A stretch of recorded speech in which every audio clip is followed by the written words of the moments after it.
Halo semuanya, jadi di sini kami kelompok 1 akan menjelaskan materi tentang implementasi keuangan negara dan daerah. Nah, jadi sebelum masuk ke pembahasan, di sini saya akan menjelaskan terlebih dahulu definisi dari keuangan negara dan juga daerah.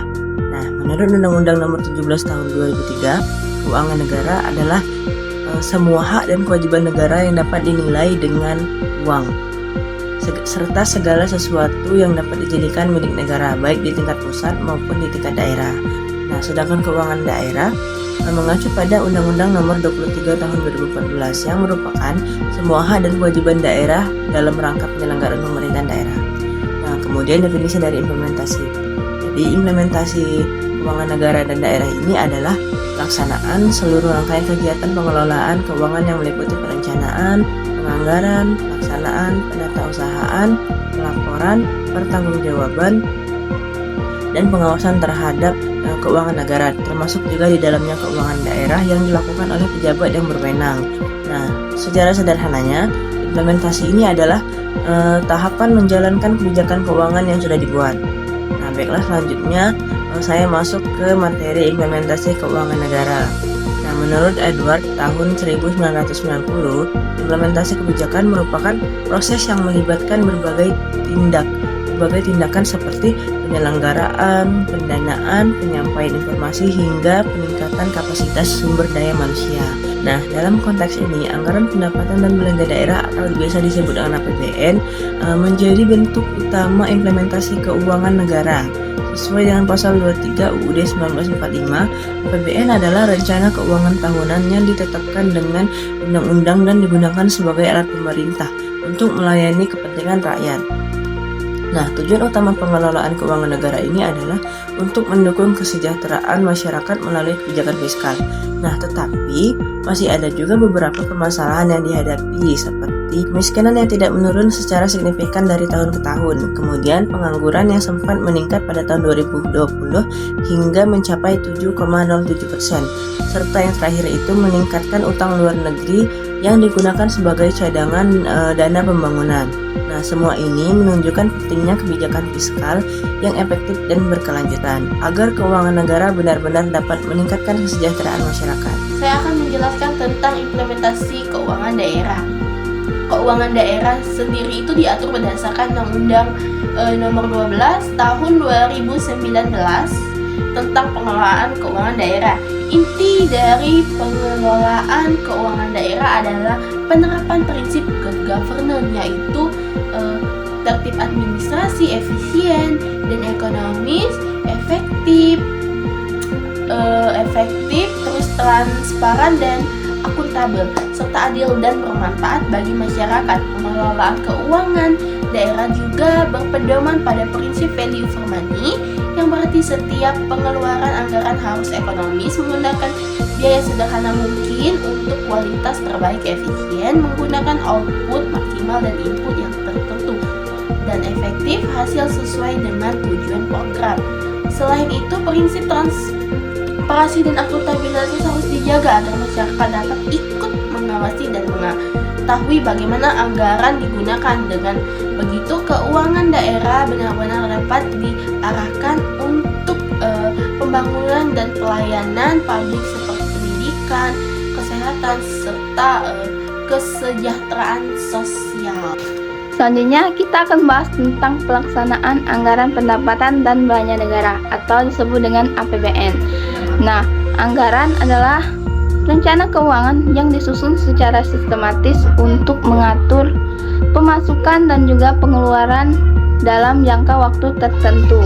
Dalam sektor publik, anggaran menjadi alat penting untuk merencanakan sumber daya dan juga untuk mengukur kinerja keuangan pemerintah. Nah, dalam pelaksanaan APBN melibatkan 4 tahapan penting, utamanya yaitu perencanaan, pelaksanaan, pengendalian, dan juga pertanggungjawaban. Namun dalam praktiknya masih ditemukan kendala seperti keterlambatan pencairan dana, pengawasan internal yang belum maksimal, dan juga koordinasi antar unit kerja yang belum efisien. Untuk mengatasinya, pemerintah harus memastikan pelaksanaan APBN sesuai dengan prinsip good governance. yaitu profesional, terbuka, dan juga bertanggung jawab.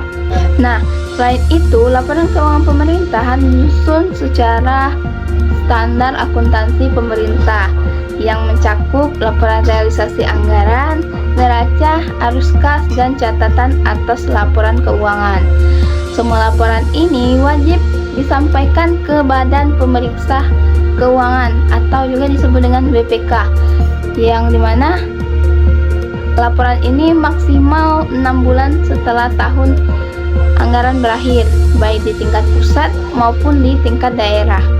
Sekarang kita beralih ke anggaran pendapatan dan belanja daerah atau APBD. APBD adalah rencana keuangan tahunan pemerintah daerah yang ditetapkan dengan peraturan daerah.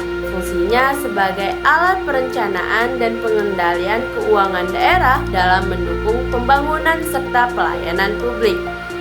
Nah, pelaksanaan APBD memiliki 3 aspek utama, yaitu pendapatan, belanja, dan pembiayaan. Pada setiap semester, pemerintah daerah wajib menyusun laporan realisasi APBD dan memproyeksikan kondisi keuangan 6 bulan ke depan untuk disampaikan ke DPRD.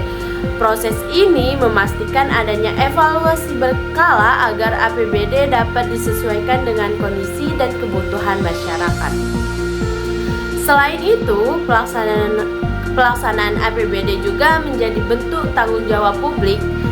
Pemerintah daerah harus membuat laporan keuangan dan kinerja yang akan diaudit oleh BPK, DPRD, dan Kementerian Dalam Negeri. Hal ini untuk menjamin bahwa pengelolaan anggaran dilakukan secara transparan, akuntabel, dan bebas dari penyimpangan. Saya akan membawakan studi kasus untuk memberikan gambaran yang nyata. Studi kasus ini berasal dari Kabupaten X yang mengalami keterlambatan realisasi anggaran. Keterlambatan tersebut menyebabkan hambatan dalam pembangunan infrastruktur pelayanan, kesehatan, dan pendidikan. Beberapa penyebab utama masalah antara lain koordinasi antar perangkat daerah yang kurang, prosedur administrasi yang rumit, dan kurangnya kemampuan sumber daya manusia dalam manajemen keuangan. Solusi utama atau solusi yang dibutuhkan antara lain yaitu meningkatkan pelatihan dan kapasitas aparatur, mengembangkan sistem informasi keuangan daerah atau disebut SIPD yang terintegrasi, memudahkan diaksesnya serta melibatkan masyarakat dalam pengawasan publik agar terciptanya transparansi dan akuntabilitas yang lebih baik. Dengan langkah-langkah ini diharapkan tata kelola keuangan daerah bisa lebih efektif dan berdampak langsung bagi kesejahteraan masyarakat.